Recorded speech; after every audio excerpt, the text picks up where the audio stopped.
Welcome everyone. Review करेंगे आज के होने वाले स्मैकडाउन की, लेकिन वीडियो स्टार्ट से पहले लाइक एंड सब्सक्राइब जरूर कर देना।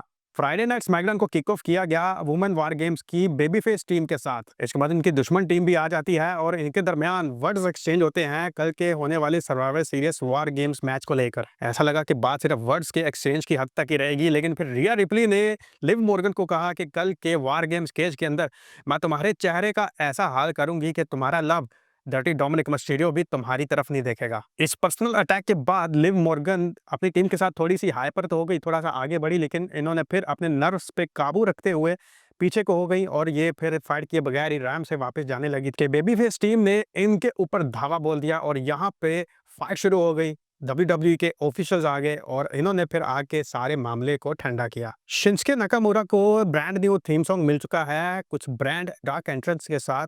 थोड़ा पुराने अंडरटेकर जैसा करैक्टर लग रहा था, लेकिन जैसा भी था काफी इंप्रेसिव था। इनका मैच हुआ फिर अंड्राडे के साथ और दाद देनी पड़ेगी अंड्राडे की परफॉर्मेंस पे।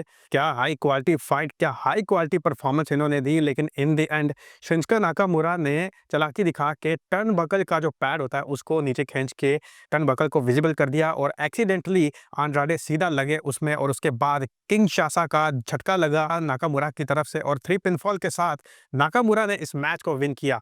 नाकामुरा के विन के साथ ही एल नाइट का म्यूजिक बजता है और ये रैम से भागते हुए आए। इन्होंने एक्चुअली नाकामुरा के पिछले जो 2 अटैक हुए थे उसका बदला लेना था, लेकिन मामला यहाँ पे उल्टा हो गया। शिंसुके नाकामुरा ने मिस्ड फेंक दिया एल नाइट के फेस के ऊपर और ये तो थोड़ी देर के लिए तो अंदर ही हो गए। इन शॉर्ट एल नाइट को लेने के देने पड़ गए। फिर हमें बैक स्टेज के ऊपर द न्यू ब्लड लाइन नजर आते हैं और इनकी कन्वर्सेशन के दौरान जनरल मैनेजर निक कार्डिस आ गए। इन्होंने कहा कि आज जैकब फातू और जे ऊसो का मेन इवेंट मैच है, तो इस दौरान ब्लड लाइन के दूसरे मेंबर्स बैन रहेंगे, यानी कि कोई भी इंटरफेरेंस नहीं होगी। इसी तरह फिर ये ओजी ब्लड लाइन के पास भी गए और इन्होंने जे ऊसो को जाकर कहा कि तुम्हारी तरफ से भी जो मेंबर्स होंगे वो आज के मैच के दौरान बैन होंगे, रिंग साइड पे कोई भी नहीं होगा दोनों तरफ से। इसके बाद केविन ओवेंस का प्रोमो चलता है और इस प्रोमो में ये कहते हैं कि कोडी रोड्स के साथ इन्होंने हमेशा भलाई की है, लेकिन इसने रोमन रेंस का साथ दिया जो कि शुरू से ही मेरा दुश्मन रहा है। इस प्रोमो के दौरान वीडियो भी चल रहा होता है Roman Reigns and blood line ने जो भी केविन ओवेंस के साथ पास्ट में किया होता है। इसके बाद फिर मैच होता है कोडी रोड्स का कार्मेलो हेज के साथ। कार्मेलो हेज अपने एंट्रेंस के दौरान कहते हैं कि भाई केविन ओवेंस कोडी रोड्स के साथ जो भी कर रहे हैं इसके जिम्मेदार कोडी रोड्स खुद है। खैर इनके मैच के दौरान कोडी रोड्स की तरफ से 2 मूव्स लगे कार्मेलो हेज को।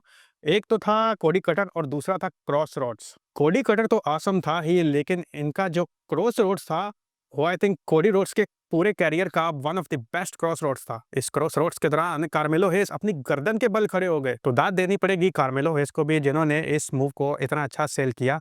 उसके बाद होते हैं 3 पिन फॉल्स और कोडी रोड्स इस मैच को विन कर लेते हैं। इसके बाद बड़ा मोमेंट आता है, एक रिकॉर्डेड कन्वर्सेशन शो होती है between Roman Reigns and CM Punk और दरमियान में पॉल हेमन बैठे होते हैं। इस कन्वर्सेशन को पूरे सिनेमैटिक वे में शो किया गया। सीएम पंक ने कहा कि मैं सिर्फ पॉल हेमन के कहने पे मदद के लिए आया हूं और दूसरी तरफ रोमन रेंस ने कहा कि मुझे तुम्हारी किसी मदद की जरूरत नहीं, ना मुझे तुम्हारा एटीट्यूड पसंद है ना तुम। फिर इस कन्वर्सेशन में पॉल हेमन बोल पड़े और इन्होंने कहा कि रेसलमेनिया 40 के बाद सोलो सिकावा हमसे हमेशा एक कदम आगे रहा है। अब अगर सीएम पंक और रोमन रेंस की ब्लड लाइन मिलके इनका खात्मा नहीं करेंगे तो फिर ये उल्टा तुम्हारी ब्लड लाइन को ही खत्म कर देंगे और तुम्हारी ब्लड लाइन खत्म करने के बाद ये सीएम पंक के पीछे आएंगे, क्योंकि आपके बाद इनके लिए सबसे बड़ा खतरा सीएम पंक है। सीएम पंक ने फिर कहा कि मैं इसलिए मदद करना चाहता हूं क्योंकि मुझे पॉल हेमन ने एक फेवर देनी है।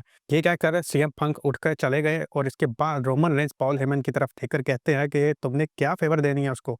पॉल हेमन ने फिर इसका जवाब दिया कि इसको राज रहने दो। इसी के साथ ये रिकॉर्डमेंट सेगमेंट एंड हो जाता है। उसके बाद वुमेन्स यूएस टाइटल का टूर्नामेंट का एक और मैच आता है, ट्रिपल थ्रेट मैच, और इस मैच में मिचन विन करके इस टूर्नामेंट के टेबल में नेक्स्ट राउंड में पहुंच चुकी हैं। लास्ट में फिर आता है main event time, Jey Uso versus Jacob फातू।